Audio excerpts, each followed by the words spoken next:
오늘 우리에게 주시는 하나님의 말씀 보도록 하겠습니다. 신약성경 누가복음 4장 31절로 44절까지의 말씀입니다. 제가 가지고 있는 신약성경 95면, 96면에 있습니다. 누가복음 4장 31절로부터 44절까지의 말씀을 저와 여러분들이 한 절씩 교독드리도록 하겠습니다. 갈릴리의 가버나움 동네에 내려오사 안식일에 가르치시매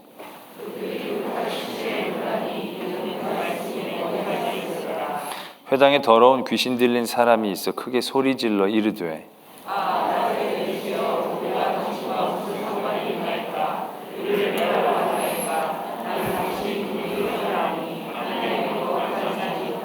예수께서 꾸짖어 이르시되 잠잠하고 그 사람에게서 나오라 하시니 귀신이 그 사람을 무리 중에 넘어뜨리고 나오되 그 사람은 상하지 아니한지라.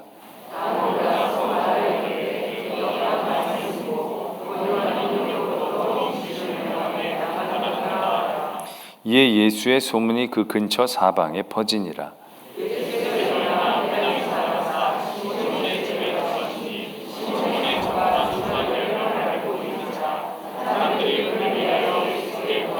예수께서 가까이 서서 열병을 꾸짖으신데 병이 떠나고 여자가 곧 일어나 그들에게 수종드니라.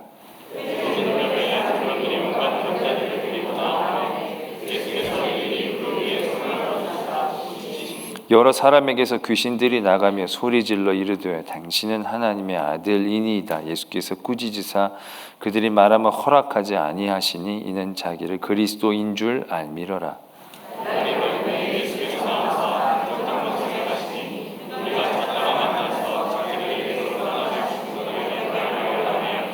예수께서 이르시되 내가 다른 동네들에서도 하나님의 나라 복음을 전하여야 하리니 나는 이 일을 위해 보내심을 받았노라 하시고 갈릴리 여러 회당에서 전도하시더라. 아멘. 하나님의 말씀입니다. 지난주에 누가복음의 말씀 나눴을 때 예수님께서 태어나셨던 자라셨던 나사렛에서의 일들을 저희들이 살펴보았습니다. 나사렛에서 예수님께서 말씀을 전해주셨지만 그들이 그 말씀을 듣고 처음에는 놀랍고 은혜롭게 여겼지만 곧 그들이 이 예수는 요셉의 아들이 아니냐라는 생각을 함과 동시에 결국 예수님을 결과적으로는 그 마을에서 쫓아내게 되는 대목들을 보게 되어졌습니다. 하나님의 아들이신 예수 그리스도께서 그들에게 가셨지만 여전히 그들이 갖고 있는 여러 가지 인간적인 생각과 또 여러 가지 판단의 기준들 거기에 갇혀서 예수님을 제대로 알아보지 못하고 예수님에게 해를 끼치려고 했던 그러한 일까지 벌이는 그러한 말씀을 보게 됩니다. 그 일 이후에 예수님께서는 밑으로 내려오십니다. 나사렛은 좀 산지에 있었던 동네였고요. 이 가버나움은 갈릴리 호수 근처에 해변에 있었던 마을이었습니다. 가버나움의 동네에 내려오셔서 똑같이 시작을 하십니다. 회당에서 말씀을 전하시죠. 그랬는데 그 말씀에 사람들이 굉장한 그 감동을 받고 권위를 보게 됩니다. 그러면서 귀신 들린 사람들도 그 예수 그리스도로 말미암아 귀신이 떠나가게 되어진 역사가 일어나게 되고요. 그러면서 다시 병자가 고쳐지는 그러한 일들이 예수님에게서부터 시작이 됩니다.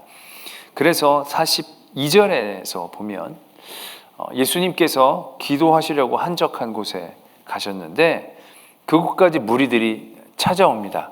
그리고 나서 예수님을 떠나시지 못하게 붙잡는 그런 대목이 나타나는 것을 보게 됩니다.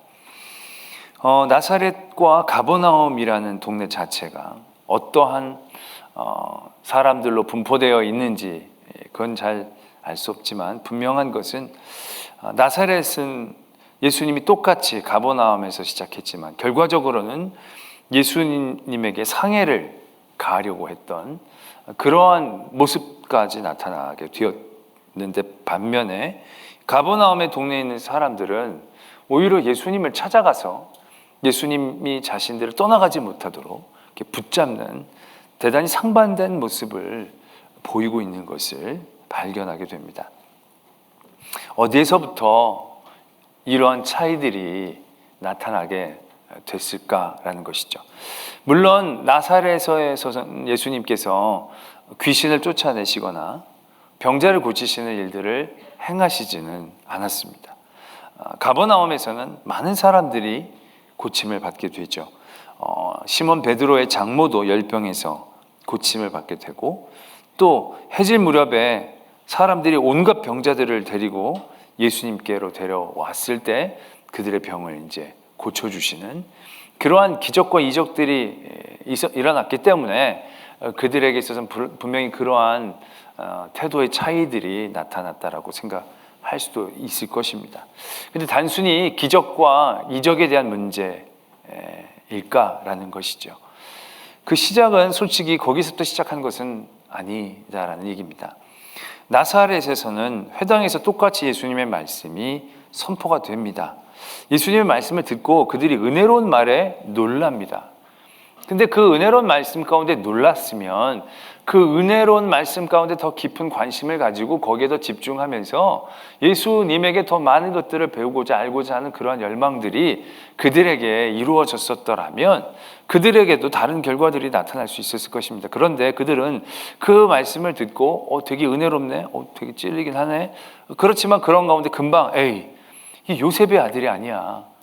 그 요셉 우리랑 같이 있었고 다 우리가 아는데 그가 요셉의 아들이었다는 것과 은혜로운 말씀을 전한 것과 어떠한 서로가 그것을 방해할 만한 요소가 되겠습니까?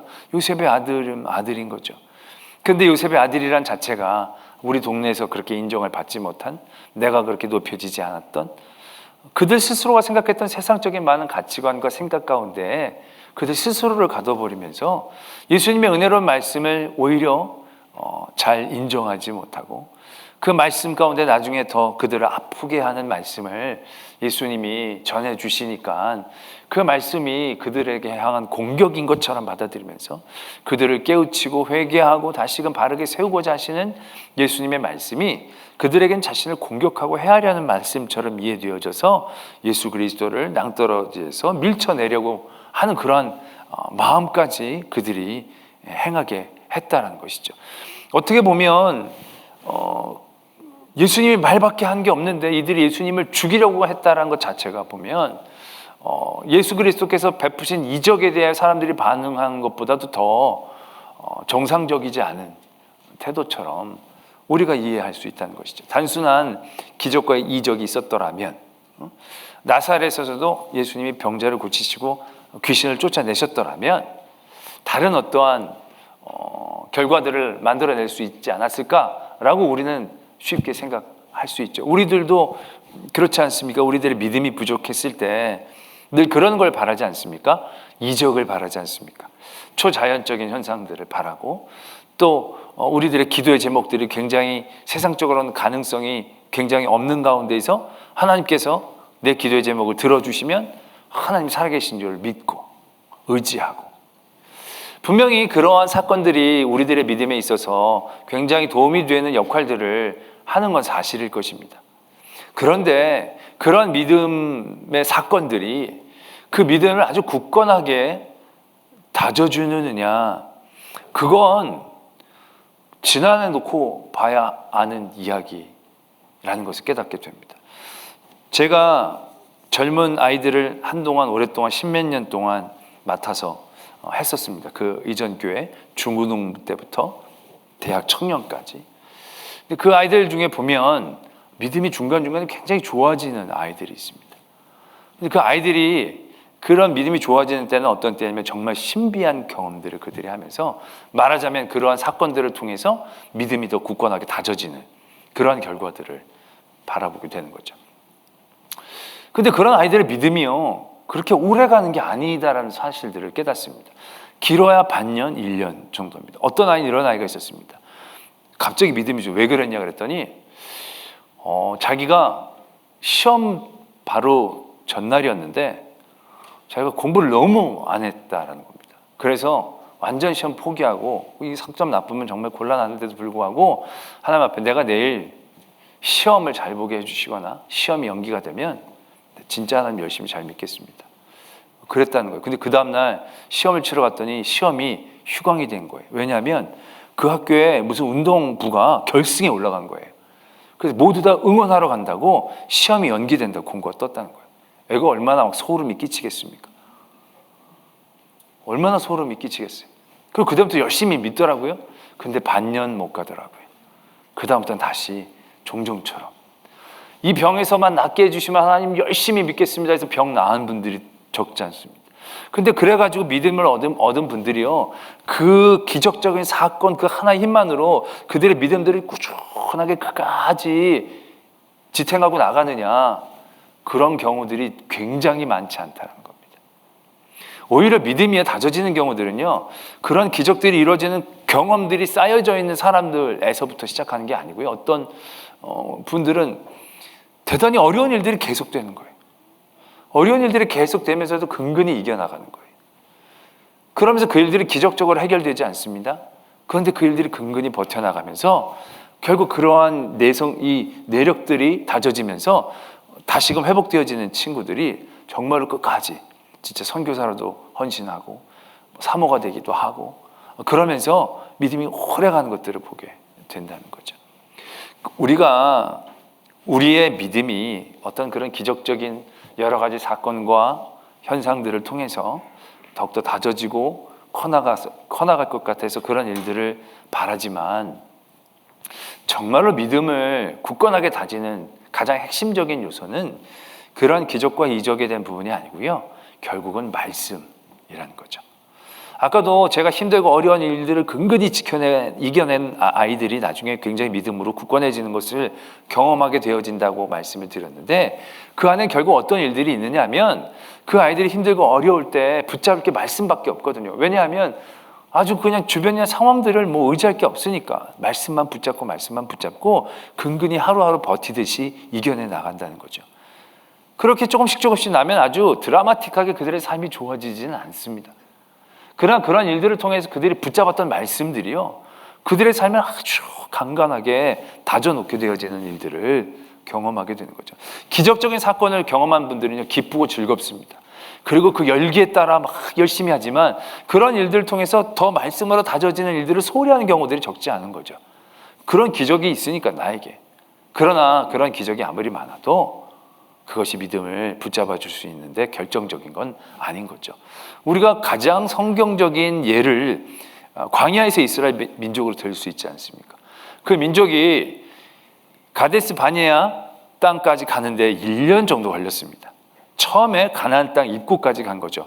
정탐꾼 12명을 보내기 전까지 1년 정도 걸렸습니다. 그 1년 안에 이스라엘 민족들이 경험한 기적이 얼마나 많은지 아십니까? 1년 동안에 경험한 이 기적의 경험들이요, 솔직히 그 나머지 39년에 같은 것들이 거의 다 그때 다 일어났다고 봐도 과언이 아닌 거죠. 홍해 10가지 재앙을 봤죠. 홍해 갈라졌죠. 또 만나 메추라기, 또 처음에 말에, 그죠? 물, 또 불기둥, 구름기둥, 이런 놀라운 일들이 결국 그 안에 거의 다 집약돼 있었던 시간들이죠. 그런데 참 놀랍지 않습니까? 그런 집약적인 기적들을 봤음에도 불구하고 그들은 10명의 정탐꾼들의 마음이 무너집니다. 그들이 받고 경험했던 기적이 몇 개인데요. 그런데도 10명의 사람들이 해왔던 그 사실들에 대하여, 인간적인 얘기들에 대하여 그들의 마음이 무너지는 모습들을 우리가 볼 수 있지 않느냐는 거죠. 우리도 마찬가지입니다. 우리도 그런 경험들, 기적들, 이적들, 성령의 은사 받으면 굉장히 삶이, 저는 성령의 은사 받아가지고 막 했던 사람들도요, 굉장히 뜨겁게는 믿지만 그들의 삶을 세부적으로 변화시키는 데는 대단히 부족한 모습들을 발견할 때가 한두 번이 아니었다는 거죠. 성령은 뜨거운데 방언은 하는데 생활은 아직까지도 영 제대로 살지 못하는, 거기에 취해서 마치 자기가 그것만 해도 굉장한 믿음이 있는 사람들처럼 생각하면서 사는지 모르겠지만 그런 가운데 얼마나 부족한 믿음의 모습들을 발견해내는지 모른다라는 거죠. 그러니까 그게 중요한 게 아니다라는 얘기죠. 오늘 이 나사렛 동네에 있는 사람들은 예수님의 말씀을 받아들이려고 하지 않았던 겁니다. 예수님이 하신 말씀에 대해서 그들이 깊이 받아들이려고 하지 않았던 거죠. 기적과 이적의 문제가 아닌 겁니다. 그 말씀을 듣고 믿는 일들에 그들의 마음이 열리지 않았을 때 결국 예수님을 낭떠러지에서 밀쳐 넘어뜨리려고 할 정도로 예수님에 대한 태도와 반응들이 그렇게 나타나게 되는 거죠. 그러나 가버나움에 있는 사람들은 어떻습니까? 이들이 물론 그런 기적과 이적들을 보기도 했지만 그런 이적과 기적들이 그들 안에서 이루어질 수 있었던 토대가 이미 그들 안에 일어나고 있었던 거죠. 그 말씀을 들었을 때 그 말씀이 권위가 있음을 그들이 느꼈다는 거죠. 그 말씀의 권위를 느꼈다는 겁니다. 먼저. 그리고 그 말씀에 대해 받아들이려고 했던 마음의 자세가 되어졌다는 것을 의미하는 거죠. 권위라는 게 바로 뭡니까? 내가 그 사람에게 들어도 되겠다라는 어떤 생각이지 않습니까? 지금 이 나사렛 사람들은 예수님에게 그런 권위를 못 느낀 거거든요. 너 요셉의 아들이 아니냐? 네가 그 말 내가 들어야 되느냐? 라는 어떤 태도인 거죠. 근데 예수님이 가버나움에서 말씀하셨을 때는 이 말씀이 정말 나를 움직이는구나. 저 말씀을 들어야 되겠구나. 그런 권위에 대한 인정들이 그들에게 있었다라는 얘기죠. 요즘의 시대들은 합리적이고 이성적이고 그래서 모든 일들이 증거를 원하죠.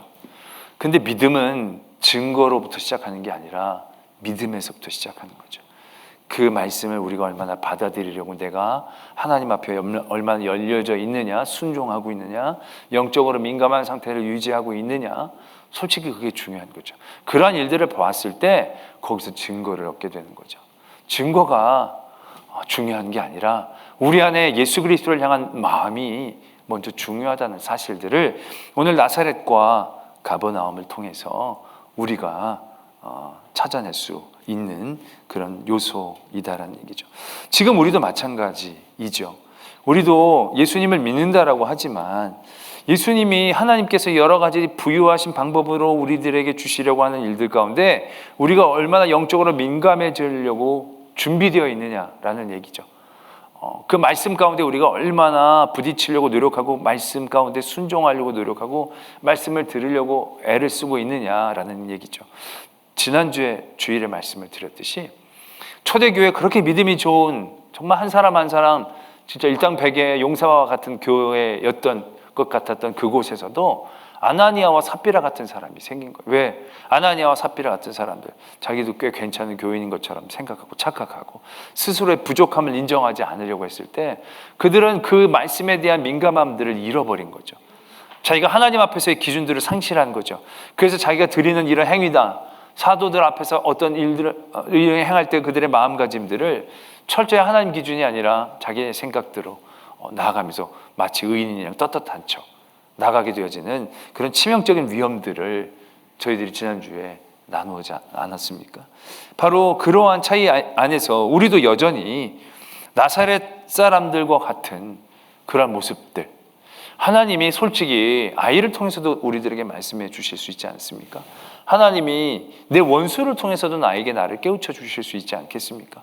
그런 말씀으로 우리는 봐야 되는데 말씀이 아니라 말을 하는 사람으로 볼 때가 많이 있는 거죠. 말을 하는 사람이 너도 나보다 더 조인이지 너도 나보다 더 악한데 네가 나한테 그럴 말 자격이 있느냐. 우리 이런 식으로 그 사람이 하는 말을 받아들이지 않으려고 할 때가 많잖아요.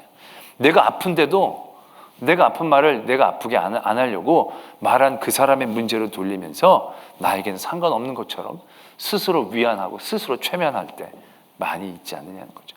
그러한 우리들의 믿음의 모습들에 대해서 우리는 다시 한번 깨어 있어야 하는 거죠.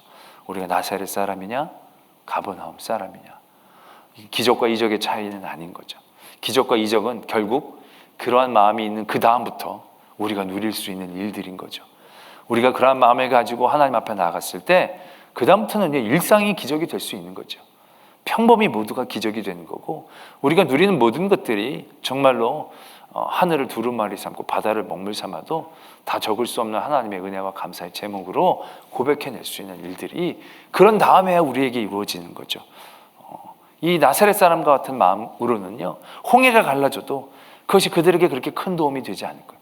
홍해가 갈라지고 나서도 그들은 아마 뻘밭을 지나갈 때 이것도 마르게 해주지 뭐 이렇게 힘들게 가는 게 뭐 이렇게 걷게 하냐고 그냥 휙 공간 이동을 해주시던데 이러지. 아마 그렇게 불평하고 불만할 수 있는 요소들을 갖고 있는 거죠. 만나를 먹었을 때 사람들이 그랬잖아요. 만나 꿀맛 같은 과자, 꿀 섞은 과자 맛인데 만나 먹다가 막 불평하잖아요. 그것이 얼마나 안타까운 모습이냐는 거죠. 감사를 해도 정말 골백 번을 감사를 해도 모자를 편국에 그러한 불평이 나온다는 것 자체가 얼마나 안타까운 모습이냐라는 거죠. 그런데 그런 모습이 어떻게 보면 우리들에게 더 우리와 가까운 모습일 수도 있는 나사렛 사람들과 같은 모습임을 우리가 다시 한번 깨달아야 한다는 것이죠. 그래서 믿음이 중요한 겁니다. 우리에게 믿음을 달라고 기도해야 되는 거죠. 믿음은 우리가 막 가지려고 애쓴다고 솔직히 되는 건 아니거든요. 은혜이기 때문에 그 은혜는 우리의 간절함을 통하여 우리에게 주어지는 것이고 그 간절함을 깨닫는 것이 우리에게 정말로 중요한 거죠. 그래서 그 믿음이 있어야 우리가 그 믿음을 통하여 하나님이 우리에게 주시는 놀라운 은혜들을 더 깨닫고 누릴 수 있는 그런 사람으로 세워질 수 있는 것이죠. 그래서 우리는 우리의 마음이 열리고 우리의 귀가 들려졌을 때 하나님의 말씀을 듣고 읽고 삶으로 옮기는 일들 가운데 끊임없이 부단히 노력해야 합니다. 그것이 내가 말씀을 잘 알고 있는 사람으로 나를 완악하게 만드는 과정이 아니라 나로 예수 그리스도 앞에 끊임없이 내가 부족함을 깨닫고 하나님 앞에 영적으로 예민하고 민감해질 수 있는 그러한 상태로 우리를 유지할 수 있는, 결국 기도하는 이유들도 거기에 있지 않습니까? 하나님과 소통한다는 게 나 기도 2시간 했어요 그러면서 떳떳하라고 그러는 게 아니라 우리가 기도를 하면서 하나님과 교제 가운데에서 우리가 날마다 하나님 은혜 없이는 살 수 없음을, 하나님 앞에 우리가 나가지 않고는 내가 견딜 수 없음을 깨달을 수 있는 그런 자리들로 우리가 만들어 나가야 하듯이 오늘도 보면 예수님 계속 한적한 곳으로 가시고, 이게 그냥 한적한 곳으로 가셨지만 한적한 곳에 예수님이 왜 가셨겠습니까? 사람을 구하러 오신 분이 왜 한적한 곳을, 결국 기도하시는 어떤 시간들, 하나님과의 묵상의 시간들을 결국 우리에게 표현하고 계시는 부분이 아니겠느냐라는 것이죠. 그런 부분에서 우리는 이 나사렛 사람들과 가버나움 사람들의 태도에 대해서 다시 한번 우리가 늘 묵상하면서 우리가 늘 가버나움 사람들처럼 그 말씀에 깨어있고 그 말씀을 들을 자세가 돼 있고 그 말씀의 은혜를 누릴 수 있는 간절함들이, 그래서 사람들을 데리고 오고 예수님을 대접하고 결국 그러한 일들 가운데서 그들이 더 풍성하게 하나님의 은혜를 누릴 수 있는 그런 자리에 섰다라는 것을 오늘 우리가 다시 한번 발견하게 되는 거죠. 그리고 나서 오늘 예수님에 대해서 한번 더 보기를 원합니다. 오늘 예수님께서 이 땅에 오시는 그 사역의 중점적인 모습들을 분명하게 표현하고 계십니다. 더 분명히 얘기하시자면 예수님께서 자신이 어떤 싸움을 싸우시는지에 대한 전선을 이제 확실하게 긋고 있는 부분들을 오늘 만나게 됩니다. 오늘 보면 그 가버나움의 회당에서도 귀신 들린 사람을 만나게 됩니다. 근데 그 귀신 들린 사람의 귀신들이 예수님을 알아봅니다. 당신이 누군지를 아십니다. 당신은 하나님의 거룩한 자이십니다. 그런데 예수님께서는 그들에게 이렇게 얘기하시는 거죠. 꾸짖어 잠잠하고 나오라 얘기하고 계신다는 겁니다. 그 귀신과 어떠한 여지와 타협도 주고 계시지 않는, 그리고 그 귀신을 꾸짖는다라고 얘기하시죠. 어떠한 개인적인 어떠한 여지도 주지 않고 그에 대하여 예수 그리스도의 중심이 어떠한지를 분명하게 표현하고 계신다는 것이죠. 결국 예수님께서는 이 땅에 오셔서 어떠한 싸움을 싸우시는가에 대한 얘기를 분명히 하고 계신 거죠. 귀신 들린 사람에 대하여 귀신과 분명히 싸우고 계시는 것을 우리에게 표현해 주고 계시는 거죠. 그 다음에도 시몬의 집에 들어갔을 때 장모가 열병에 앓고 있었을 때 그 열병을 꾸짖으셨다라고 얘기하고 있습니다. 그 열병을 꾸짖으셔서 그 열병이 떠나가게 만드시는 일들. 그리고 그 다음에도 해질 무렵에 사람들이 온갖 병제를 다 나오게 되니까 예수님께서 일일이 그 위에 손을 얹으시고 고치시는데, 여러 사람들에게서 귀신들이 나가며 소리질러 이르되 하나님의 아들이십니다. 예수님을 이제 알아보는 거죠. 근데 예수님이 꾸짖으시고 그들에게 말하는 것을 허락하지 아니하셨다는 겁니다. 아니, 누가 얘기하든 예수님이 누군지를 얘기해 주면 도움이 좀 되지 않겠습니까? 근데 예수님께서는 그들에게서 이루어지는 자신에 대한 고백들은 허용치 않으시고 그들을 꾸짖으셨다라고 말씀하고 있는 부분들이 나타나게 되는 것을 보게 됩니다. 그러면서 결과적으로 예수님께서 자신이 이 땅에 오셨을 때 하나님의 나라의 복음을 여러 군데에서 전해야 하는 것이 내 일이다라고 자신의 사역에 대한 또 중점적인 모습을 오늘 표현해주고 계시는 부분들을 보게 됩니다. 자, 이러한 부분들이 우리들에게 어떠한 은혜를 주고 있는지를 분명히 알아야 합니다. 우리가 예수 그리스도를 믿을 때 다들 이렇게 얘기하죠. 예수 그리스도를 믿어라고. 믿으면 복 받는다고 이제 얘기를 합니다. 그러한 가르치심 가운데 저희들이 갖고 있는 오해가 있습니다. 그 오해 중에 하나는 예수님은 대단히 자기를 믿기를 원하시고 계시는 것처럼 우리가 생각하게 되는 경향이 있다는 거죠. 그러니까 예수님을 믿기만 하면이다라고 얘기하다 보니까 대단히 예수님이 자신을 믿는 걸 원하셔서 우리에게 내려오시고 하나님을 잘 믿게 하시기 위해서 이 땅에 내려오시고 그렇게 생각하다 보면 이 모든 것들이 구조가 하나님을 위한 일들, 예수님을 위한 일들처럼 우리가 막연하게 생각해버리는 경우들이 있다라는 얘기죠. 그러니까 우리가 먹든지 마시든지 예수 그리스도를 위하여 이런 얘기를 많이 하다 보니까 마치 예수님을 위하여 우리가 믿어드려야 되는 것처럼, 그래서 예수님이 자신을 하다 안 믿으니까 직접 내려오셔서 나 보고 나 좀 믿어라. 너희들이 나를 안 믿으니까 내가 너무 답답하고 힘들다.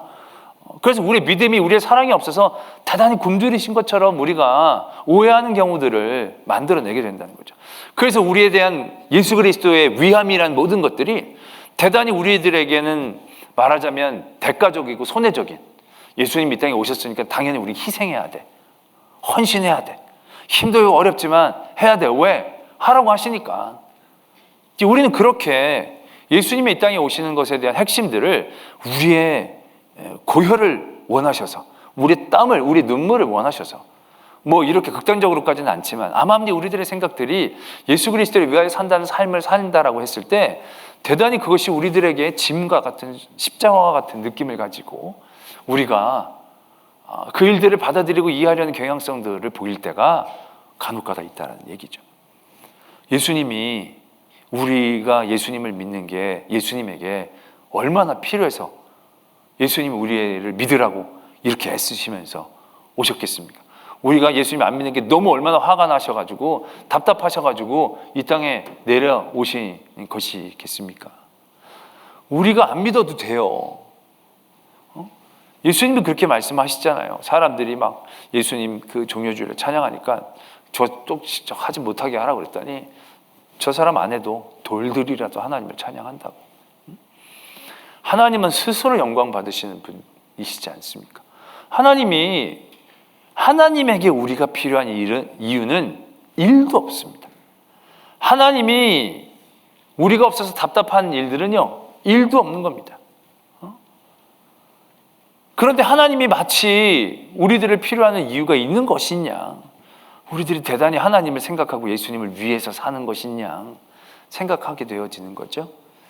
예수님이 자기 믿으라고 이 땅에 오신 게 아닙니다. 그랬더라면 사탄이 당신은 그리스도이십니다, 예수님이십니다, 그럼 그 말 하게 뒀을 거예요.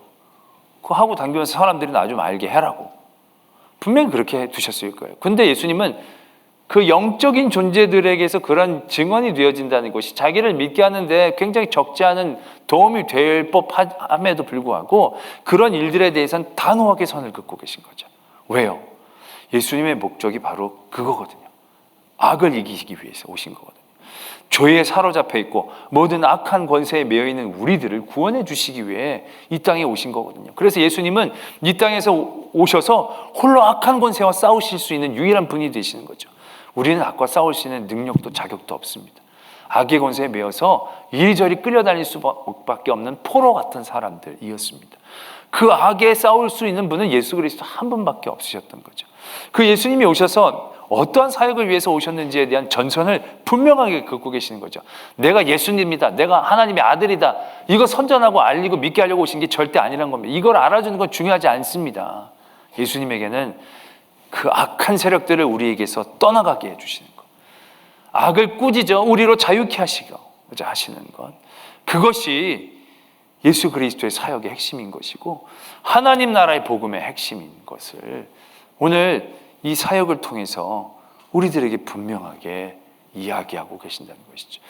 예수님은 자기를 나타내려 오신 것, 가르치시려고 오신 것, 자기를 믿게 하려 오신 게 아닙니다. 자기를 믿게 하려 오신 것은 자기를 믿어 우리가 그 악한 권세에서 벗어나서 하나님의 영광의 나라에 들어갈 수 있게 해주시고자 하시는 그러한 방법으로 우리가 하나님 예수 그리스도를 믿기를 원하신 거고, 그 방법은 예수 그리스도를 믿음으로 받게 되지 않으니까 그 일들이 우리들에게 요구되어진 것이지 예수님이 우리의 믿음이 필요해서 그러신 것이 아니다라는 예수 그리스도의 사역에 대한 핵심들이 오늘 이 가버나움 동네에서 예수님께서 보여주신 그 사역의 모습 가운데 분명히 있음을 우리가 보게 된다는 것이죠. 때문에 이거는 너무나도 우리에게 큰 복음이 되어지는 거죠. 우리가 예수 그리스도를 믿는 건 절대로 예수 그리스도의 필요에 따라 우리의 희생을 요구하는 모습이 아닙니다. 세상의 여러 가지의 유혹들 가운데에서도 우리가 바른 승리를 거둘 수 있는 유일한 길이 거기에 있기 때문에, 그래서 예수님께서 곧 길이고 진리고 생명이 되어지시기 때문에, 그 예수님이 모든 악한 권세와 싸워주시기 때문에 우리는 도저히 이길 수 없는 그 악한 권세를 예수님이 싸워 이겨주시기 위해 오셨기 때문에 우리가 예수 그리스도를 믿어야 되는 것이고 사랑해야 되는 것이고 의지해야 되는 것이죠. 그러니까 내가 주를 위해 살고 주를 위해 죽는다는 게 절대로 손해보는 일들이 아닌 겁니다. 결국 내가 가장 완벽한 승리를 거둘 수 있는 일이 주를 위해 살고 주를 위해 죽는 거죠. 내가 솔직히 주님이 내가 필요해서, 내 목숨이 필요해서가 아니라 결국 우리가 영원한 하나님의 나라에 들어갈 수 있는 길이 거기에밖에 없기 때문에 그 길에 대하여 예수님께서 우리들에게 말씀해 주시는 그 분명한 은혜의 길임을 우리가 깨달아야 한다라는 것이죠. 때문에 솔직히 우리는 악과 싸울 수 없습니다. 악은 우리가 이길 수 없는 존재입니다. 우리가 그 악과 싸워 이기려면 그리스도를 사랑하고 그리스도를 믿어야 되는 것이죠.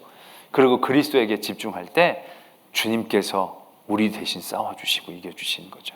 그리고 그 승리와 은혜를 우리와 함께 누리기를 원하시는 그 예수 그리스도의 사역 가운데 우리가 제대로 깨닫고 이해하고 온전히 그 일 가운데 우리가 집중할 수 있어야 한다는 것이죠.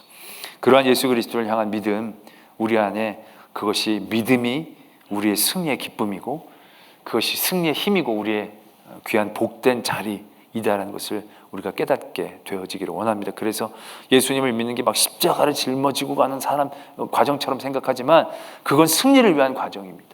그걸 힘들고 어렵고 손해보고 억지로 참고 인내하는 그런 과정으로만 생각하는 것이 아니라 내가 진정한 승리를 거둘 수 있는 복된 자리이다라는 그러한 소망을 가지고 그런 자리들을 잘 참고 인내함으로 최후의 승리의 그 자리에 예수 그리스도와 함께 설 수 있는 저와 여러분들이 되어지기를 도전합니다.